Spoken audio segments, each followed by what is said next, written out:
with power, there's also enormous vulnerability. And so I think I appreciate your comment because I myself have thought some about this, but I'm getting a deeper sense of how large this challenge is to have real conversations to meet people where they are.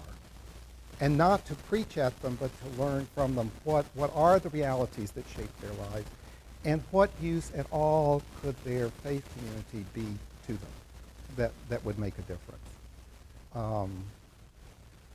I hope the answer is not we have to truck everyone to the suburbs to have a friendship tea, but I would hope this kind of conversation would help us start to think about, so how is this, how do we frame this in a way that connects and makes a difference for people? Are we winding up? Okay, is there time for any other comment or question? One quick question? Yeah, Phil. I just kind of also in response to that and some other things you've been saying, I think one of the other things that's happening with most people, but young people in particular, is they don't have, one of the other places they don't have the power to do is to look at their own experience, to have that validated, and also to be able to kind of look at and understand what works for them and what doesn't.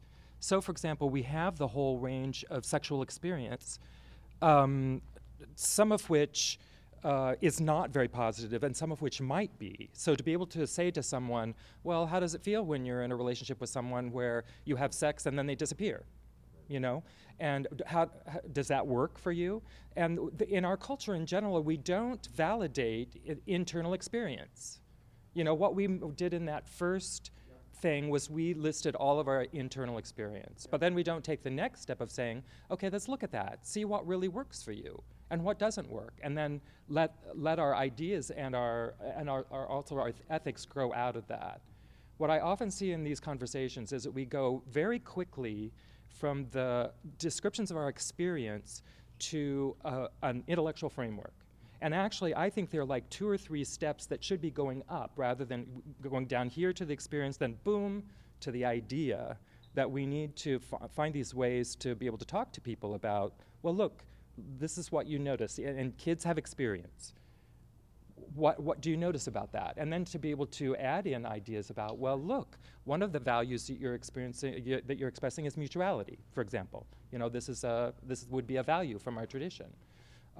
So anyway, I'm just kind of advocating that we create opportunities for people not only to name their experience, but also to take that next step of understanding, and then just kind of seeing what the patterns are, and then seeing what the wisdom is that grows out of that experience. One of the curricula that I have found valuable is Advocates for Youth, that have a curriculum based on 3 R's, respect,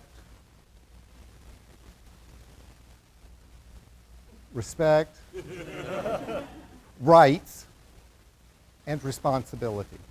I knew that there were 3. Respect, advocates for youth. Advocates for youth.